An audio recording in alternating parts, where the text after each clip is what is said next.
Well, hey, everybody. Happy Sunday. Getting ready to record episode 256 of Mike in the Midwest. So here we go. Scoot that over just a smidge. There we go. All right, let's do this.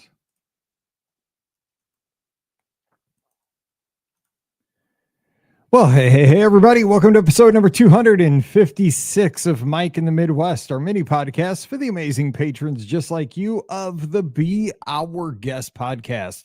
Of course, my name is Mike Rullman, host of the Be Our Guest podcast, which you can find anywhere you download great podcasts and even mediocre ones.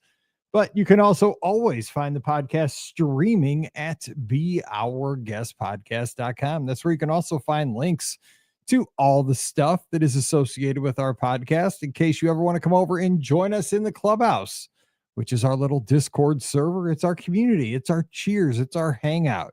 It's actually kind of like a live chat slash message board. So if you want to be in there with folks that are on there in real time, there are always folks there in real time. I mean, somebody's there at any time because we have folks in England or in Europe. We have folks in other time zones. We have a lot of folks in the States, but also, it's asynchronous as well. You could just jump in and hop into the conversation whenever you like and just hop in, hop out, however you like. Come on over. It's beourguestpodcast.com/clubhouse, but you can also get there through the link at beourguestpodcast.com. So we'd love to have you there. I mean, I'm telling you what, the clubhouse has been exploding over the past, I would say, couple of months, and it's been so much fun just putting names and getting to know people. Some folks have been jumping in and saying, I've been listening to the show for 18 months, and it's great, for the past year and a half or so. But somebody jumped in yesterday, I've been listening for the past 15 years, and just wanted to jump in and say, hey,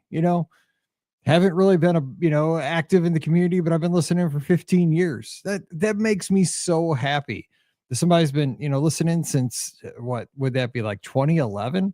And it's just great to be able to put a name with a screen name and get to know folks. Where you listening from, and what are your trips like? Do you mainly go on cruises? Are you a Disneyland person? Are you a Pop Century person at World, or do you mainly stay at the Polynesian? And then we get to know each other, and that's really what this whole thing is about. And so I do hope you take the time to join the clubhouse. And I've reflected on this quite a bit over the past little bit. I talked to my wife about this a lot over dinner and stuff. And, she has to kind of take the brunt of all this. I don't know if she's into this as much as I am, but I tell her as I reflect on this, because this is kind of my big thing. I talk about this a lot on here, right? A lot of guys have golf, or, they have all these, they go fishing, or their hobbies are these things, woodworking. This is my thing, is the podcast and all this. And I'm very thankful because while, a lot of hobbies give you different kinds of rewards, the rewards that I get from the podcast are friendships. I mean, like Scott's my best bud, right? He's like a brother I've never had. I got that because of the podcast, and I've got to meet so many people. I've got to do so many cool things that I would never have gotten to do just being a dude from North St. Louis County, Missouri, just a sixth grade teacher.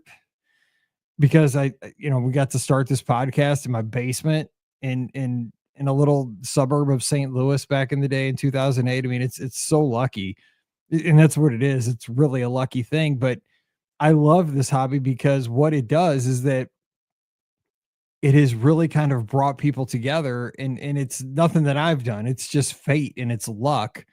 But I will say, I don't know if you've been paying attention to this, because I was telling Pam about this. It's kind of funny how things are cyclical, and I really, I had this conversation with when I first became a teacher back in like 1998, 1999, when I was first hired as a sixth grade teacher. I know a lot of you guys are like, God, you're old. I know I am old, right?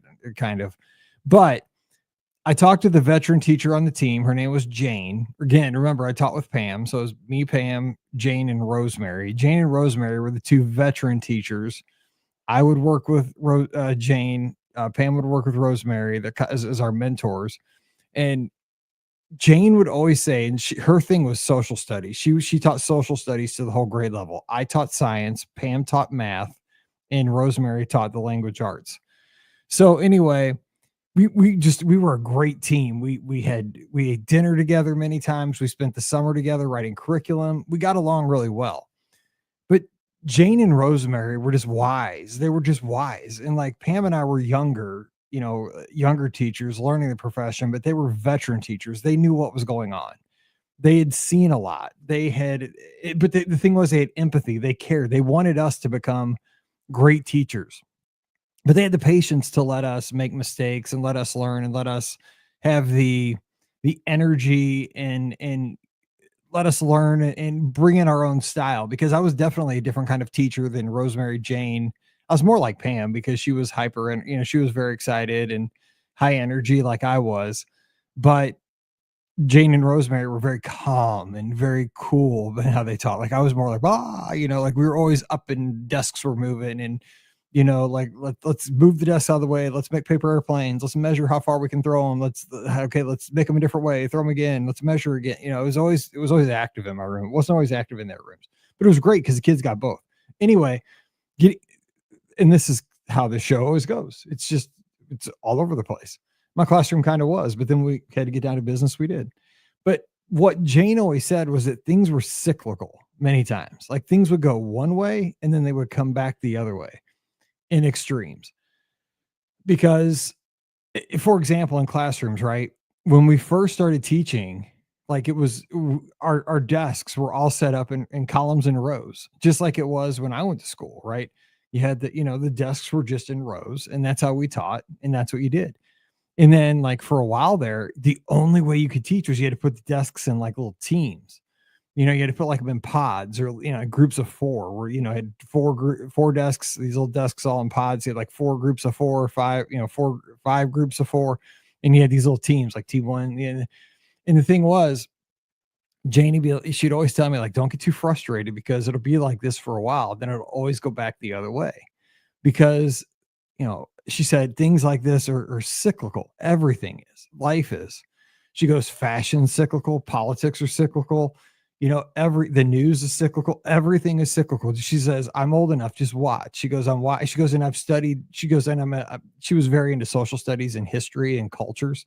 She goes, if you look at the history of just cultures, everything goes, and then it'll come back to the mean. Like it'll go extreme, it'll come back to the mean.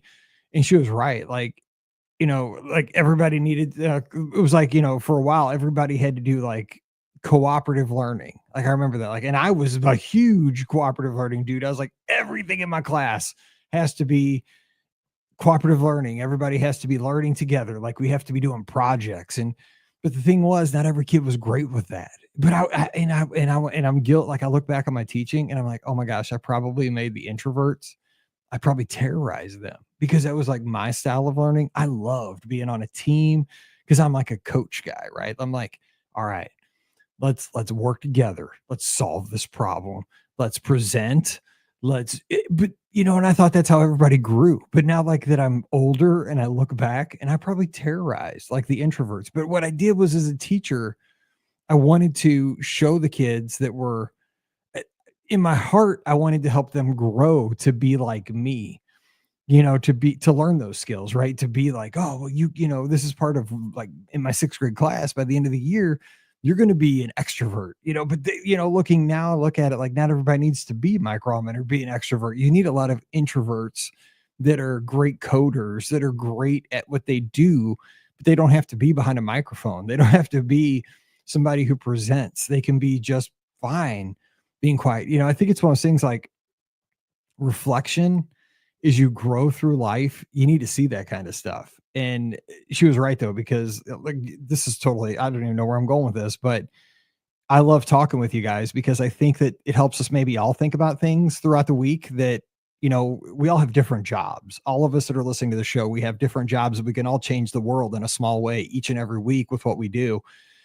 And I didn't know this when I was teaching, right? I always thought every day, and I truly believe this, every day when I went into my classroom, I was giving my best effort and I was doing the best job that I could by my kids to give them the best education possible. And so when I did cooperative learning, I was like, this is the best way, because, and I truly, and I'm not against cooperative learning, because I believe that the world is cooperative, right? When I do a job, I have to be able to work as a team, because even though, think about this, like I work as a travel agent, that's my gig, right? You guys know that. But I don't really work solo. I have to work as a part of a larger team, even though it really is kind of a solo job. I work in my home office. I'm down here by myself all the time. I do have to call Disney. I got to call Disney Cruise Line. I got to call Ventures by Disney. I call the vendors all the time. That's a big part of my day. But I also work with Pam Forrester. She owns the agency. I work with my guests all the time. I work with, it is a team effort. You got to know, you got to know people skills. You got to know how to compose an email. You got to know how to interact. So life is very cooperative. So even though you might think, oh, this is a job where, I've gone from a job that was very cooperative. I was a school teacher, right? So I was on a team with 3 other teachers in a building with 85 staff when I used to teach our 85 staff. So that was very cooperative. So yeah, Mike had a job where he had to learn very cooperatively, to now he's a travel agent where he works at home by himself, but it's still cooperative. Life's cooperative. You go to church, it's cooperative. Go to the grocery store, and I think maybe if we stop teaching those things, that's where society could break down. So I don't know, but you also, I think though, you have to have compassion, because not everybody has to be, while being cooperative, in teaching cooperative skills. I think that you have to also still say that some people are not extroverts. Some people can be an introvert as part of a team. And I think maybe looking back, I get a little, I flinch a little, because maybe I wanted everybody to be kind of the rah rah, team person. And we did have, I remember when I taught these kind of things, we did kind of have roles, like you could be like the recorder of the group. And that would be a great role for an introvert. Like you're recording, you're making sure everybody stays on task. There's always like the presenter. That would have been me. But there was the person who created the charts. That'd be the artistic person. That would not be me, because I cannot draw or create. I'm terrible at that kind of stuff. I'd be the person who likes to get up in front of people and talk it through. Let's workshop this idea. But I don't even know where I was going with this. But the thing is, oh, here's where I was going with this. I was thinking about the Discord. So back in the day, if you've been around long enough, we used to have the message boards back before Twitter and Facebook really took off. Remember, we started the show in 2008, and way back when we started the podcast, we had some message boards they ran on some software that was sold by, it was called a company by V Bulletin. And there's still those message boards around. You'll find them some places. If you just Google V Bulletin, like Victor, V Bulletin, they were great message boards, and they're really great about building community. And there were tons of them before like Twitter and Facebook really took off, before then. And then when Facebook and Twitter took off, like all the V Bulletin boards just died, including ours. Like just nobody went to them anymore, because everybody went to Twitter and Facebook. So ours died out. Everybody went to the social media, and just ours were gone. And it really made me sad, because our podcast boomed on our message boards. Our podcast thrived in our message board days. I mean, it was huge. And we still did okay in the social media days, but I mean, we had this community in our message board days, and we had events, we had all this stuff. We did so great in that. But I'll tell you what, I've told Pam this, the Clubhouse, the Discord, it's like a rebirth of the V Bulletin message boards. It's come back. It's because what it has done, it has brought us all to one place where people can drop in. And the thing is, people know each other again. Social media is great because it has like scope, and it has, you can hit anybody anywhere in the world, right? And you get world events in your feed. You find out news. You find out about the passing of Ozzy Osbourne immediately. You find out. I'll tell you what, I found out about the passing of these last 3 people on the Discord, because like Brenton posted it so quickly, or somebody in the Discord posted it so quickly. I found the news out in our Clubhouse. But putting that to the side, what I have found out is, and what I'm seeing is that the community is thriving in our Discord. People are finding out that we're caring about each other. And all this to get back to saying that we had something sad really happen this weekend with Maria's pet dog, Roxy. And she posted, I think on Friday night, Thursday, well, it was Sunday. So Friday night, she had to take her pet dog, Roxy, to the vet, emergency vet, having some trouble with her back legs. And unfortunately, Roxy had passed away this past weekend, but she was asking for prayers, and everybody came in and was praying for Roxy and all this, and it didn't end the way it needed, the way we hoped it would end, but it was the way it had to end for Roxy's sake. But the love that everybody came together for Maria and her husband, and thinking about Roxy, because we know these pets are definitely parts of our family. It's it's not just an anonymous person with a screen name. And it's not just a fellow listener of a random Disney podcast. It's a community, it's a family. And when I saw these weren't just words or hollow words. When I see Deanna posting something, because I know she's got two pooches that are just cute as anything. One of them so ugly it's cute. I'm just saying, I love it because I've had dogs like that when I was a kid. They're so cute, and they're just as much as our family as our kids. And like, I saw this weekend and my heart broke, because you guys know how much I love Riley, and she's like my boom, she's my shadow all day long.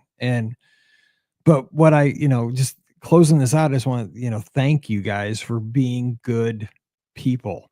At first I was like, I don't like the Discord because it's not going to have the scope that Twitter has. Twitter it's got scope. Facebook has scope.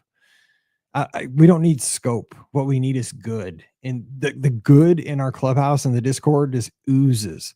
I mean, it is so good. And it's all because of people taking the time to say, we're thinking about you. We care about you. And we're setting up a prayer for you tonight, or, we're thinking about you, and you're going to be okay. And it's going to hurt for a little while, but we're going to keep thinking about you. So I just want everybody dropped a word.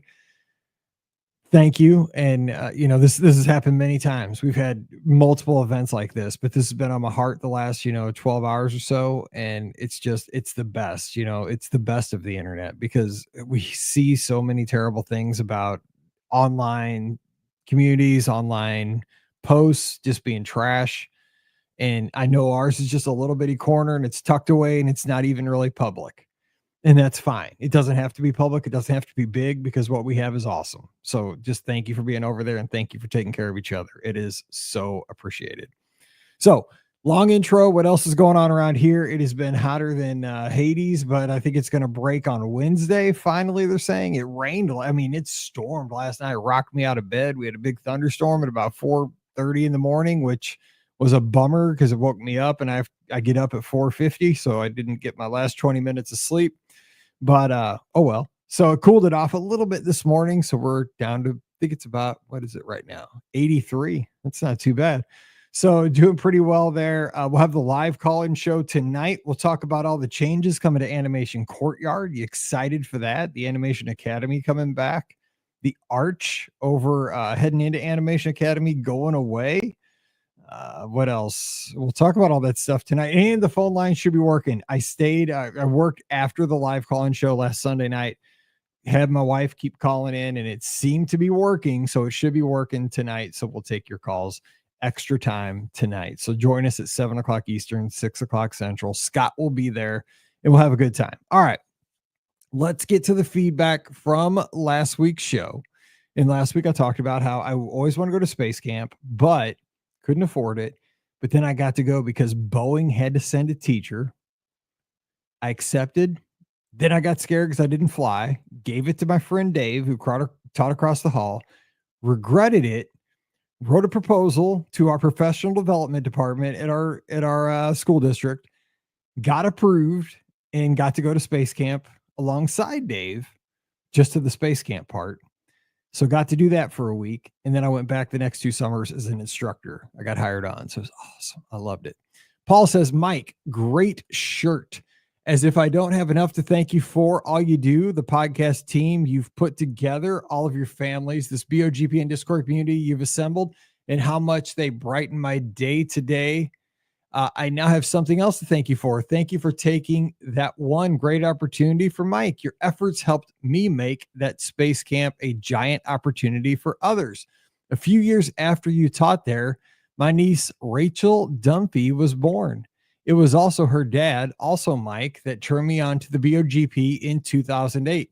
Rachel went on to be one smart cookie and a multi-year student at your space camp. She recently graduated valedictorian of her high school in Pennsylvania and will be moving on to MIT in Boston in the fall. She's always loved space, loves space camp while they're in Alabama, and is looking to move on to a career in the industry. If you could give her a big shout out, congratulations and good luck, it'd mean the world. So thank you for your work at camp. Made it great for your kids you worked with and helped to make it an amazing camp for the future kids like my niece, who is now turning her passion into a career. Well, Paul, that is awesome. Now, I didn't work with the kids. I worked with teachers, but I got to see the kids going through camp when I was down there because again, I only worked in the summers. I went down the very last week of school. That was kind of the cool part because I got to skip the last week of school when I was working at space camp. So I got to leave the last week of school out of my classroom. So I didn't have to close down my classroom, which was awesome. Because that's always the worst week of school because you have to close everything down and put everything away. I paid somebody else, like one of the other teachers, to do it for me. I paid a custodian to do it for me because like all the teaching was done. You're just like watching movies the last week.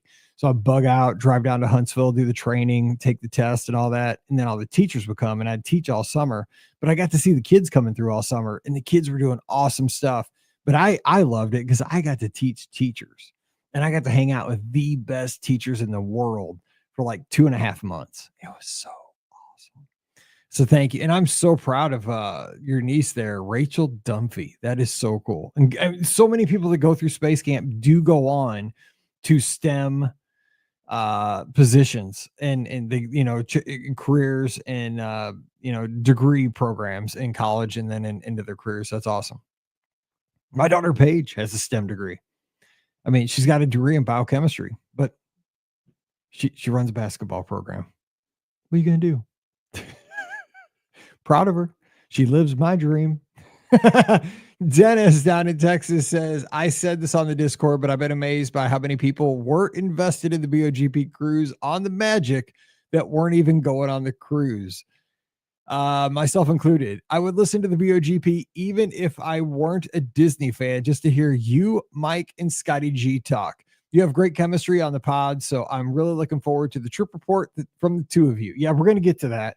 So the next time either Pam or Ricky can't make it, trip report's coming. I've always enjoyed hearing you talk about your experiences with space camp. I was in the St. Louis area last weekend. My parents were celebrating their anniversary. They mentioned how they watched the coverage of the moon landing on their honeymoon. I can't imagine what watching such a history-changing moment like that must have been like at that time. I've been thinking about it since I got home, and I can't honestly think of anything that would compare. I know I can't either. I remember, I can't, there's nothing like the moon landing. I remember I did not go to school the day the first space shuttle launched, Columbia STS-1. I do remember watching that with my mom's mom. So my other grandma, in her living room. And I remember because it had the white external tank. The first three, again, working at space camp, we knew these facts. For the first 3 space shuttle launches, they painted the external tank, the orange tank. It was actually painted white just for aesthetic reasons. Then they realized painting it added I think it was 50,000 pounds of something. Maybe it was less than that, but it added a lot of weight to the stack and say to stop painting it. But the first 2 or 3, God, it's been 20 years since I taught there, so give me some grace. But they used to paint the tank white so it matched the 2 SRBs, and they quit painting it after I think it was the third one where they kept it the foam color, which is kind of rust color. But yeah, I remember watching. It was April 11th, 1981. So there you go. And congratulations to your parents, Dennis. You were in and out of St. Louis in a blink, like you don't like our town. What? I know you're out in Eureka. We play Eureka, by the way, Howl in our kickoff in a month. HOW. And finally, Trisha says, I loved Lookout. We learned about the different shells they use in artwork and jewelry, and I noticed that the rooftops were patterned after the different shells. You know what I called the rooftops? Pringles. They look like Pringles to me. Costa Rica has some pretty awesome beaches. We were at one and there wasn't a single person outside of our family in sight. It was a glorious combination of waves, a faint breeze, and my daughter's distant laughter as she jumped waves. That sounds glorious. The ingenuity of people is impressive. Walking the length of a rocket at Kennedy Space Center really puts things into perspective. We are looking into space camp for kiddo next summer. She's entering an age where she's too young to start working and aging out of some of the summer camps she's attending this year. And leave your feedback. Y'all gotta be sick of hearing me reminisce. We never get sick of Trisha, but everybody leave your feedback. And to do that, do it now. Patreon.com/Be Our Guest Podcast. This episode or any episode, we want to hear from you. Again, Patreon.com/Be Our Guest Podcast. And Trisha, definitely have Lorelai go to space camp in Alabama. She will love it. I promise you. I know Lorelai. She will, I mean, nails. She will love space camp. It is great. It's the best investment ever. She will love it. Just saying. It's great. And she'll come home with an awesome flight suit and great memories. Okay. Today's show, because we're going long again, but that's what we do. This show was always supposed to be 20 minutes. Dude, we blow through 20 minutes like before I even like get the intro out. I want to tell you about something that I remember doing with my grandpa and my dad many times as a kid. And I look forward to this night as a kid every year. And it was almost about this time of the year every year. It was in early August, but it was like about this time of the year. I look forward to it every year. And it was called the Moonlight Ramble. Yes. I mean, it's spoiler alert. It's the title of the show. So you're thinking, what is the Moonlight Ramble? Dennis might know because Dennis has been he's from St. Louis. So the Moonlight Ramble was this cool thing. And it still goes on. Now it went away for a while, like for about, I think 5 or 6 years here just recently, but it's back this year. But the Moonlight Ramble was this cool thing that we did in St. Louis. And what it was, I mean, this was awesome. It was a bike ride in downtown St. Louis that started at midnight. And you could either do 10 miles or 20 miles or 26 miles.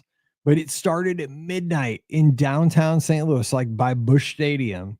And they'd shut down all the roads because it started midnight. So it was easier to shut down the roads. And it was like in the dead of summer. So like in August, it was like early August, right? So it's hotter than smoke.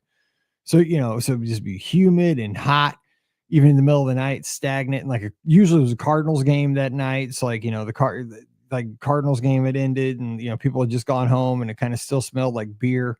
Not sure, you have these, I don't even know why I think about that, but that's what I remember. Like the old Busch Stadium, the round Busch 2, the old one with the arches, the round. I love that stadium, the round one with the ramps and stuff. But it was a big deal because this thing was huge. They would have 20,000 people come down for this thing and I'm not joking, 20,000 people would participate in this thing. So what you would have is all these people would come downtown. This is in the 80s. Okay. I'm talking in the 80s. So everybody would come down in their bicycles and there'd be every kind of bicycle. I'm talking mostly 10 speeds, but also some people I had a dirt bike. I rode it and we did the 26-mile thing. Because my grandpa was like a bicycler. My grandpa loved to bicycle and so did my dad. My grandpa had a 10 speed and so did my dad had a 10 speed. They loved bicycling.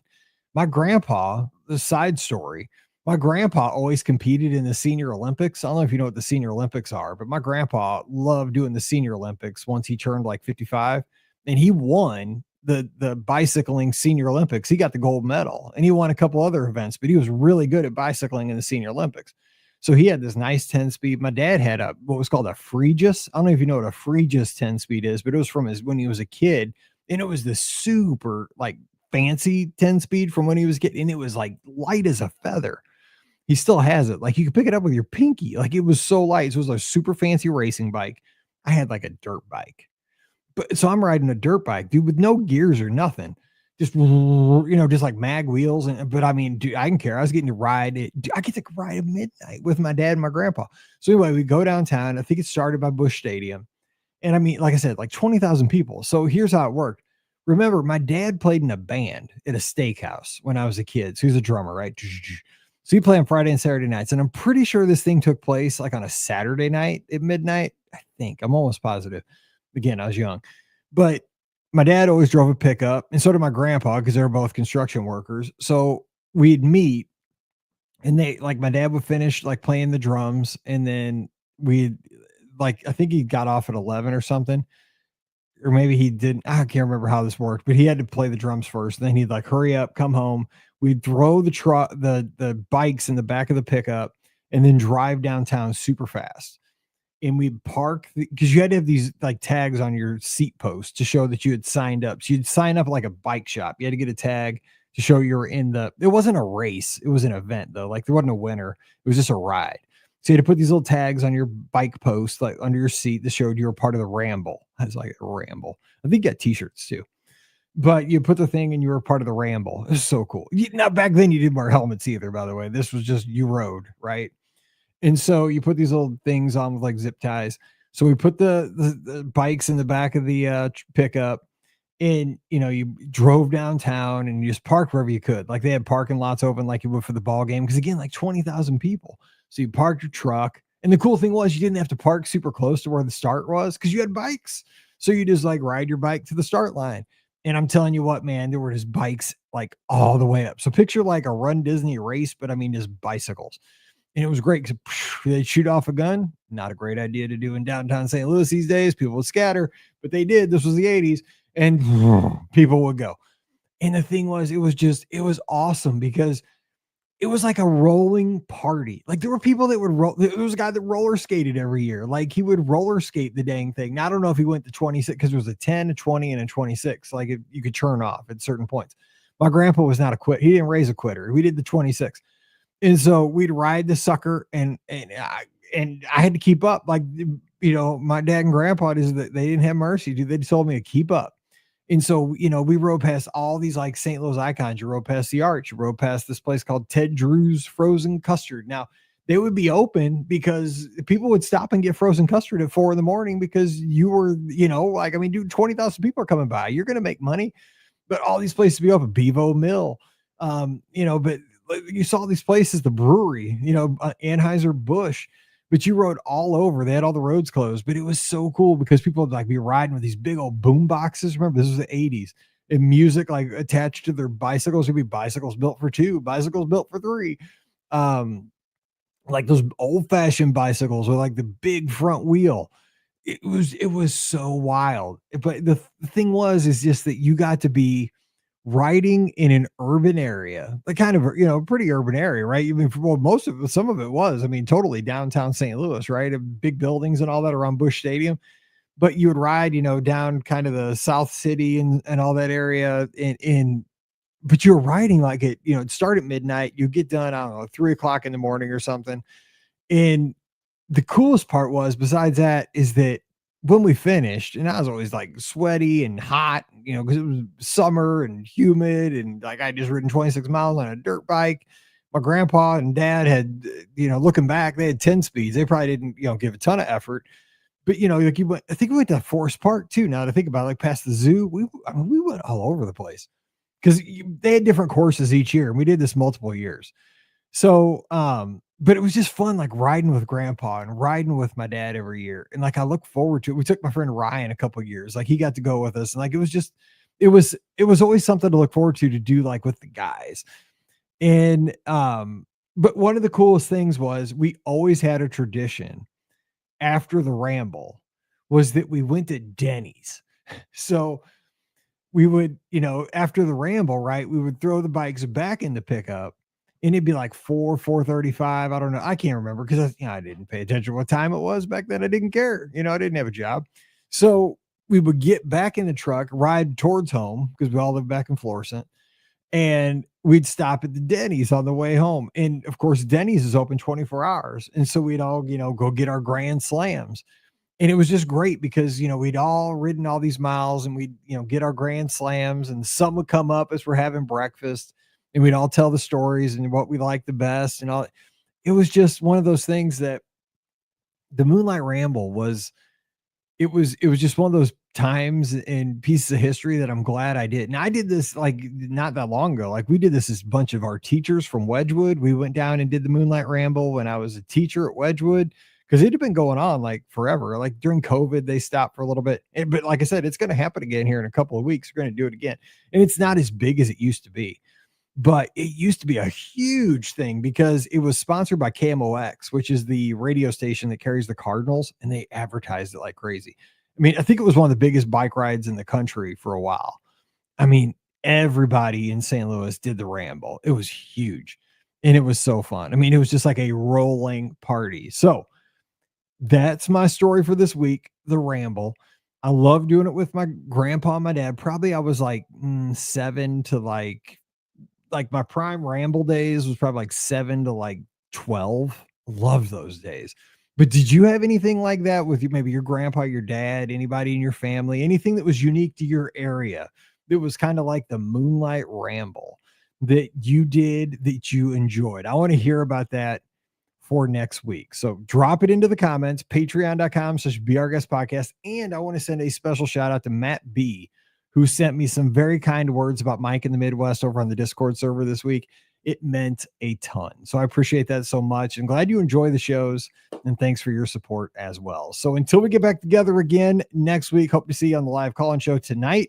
Thanks, guys, for being friends, and hope you always enjoy the podcast. So stay safe, stay healthy, and we'll see you real soon.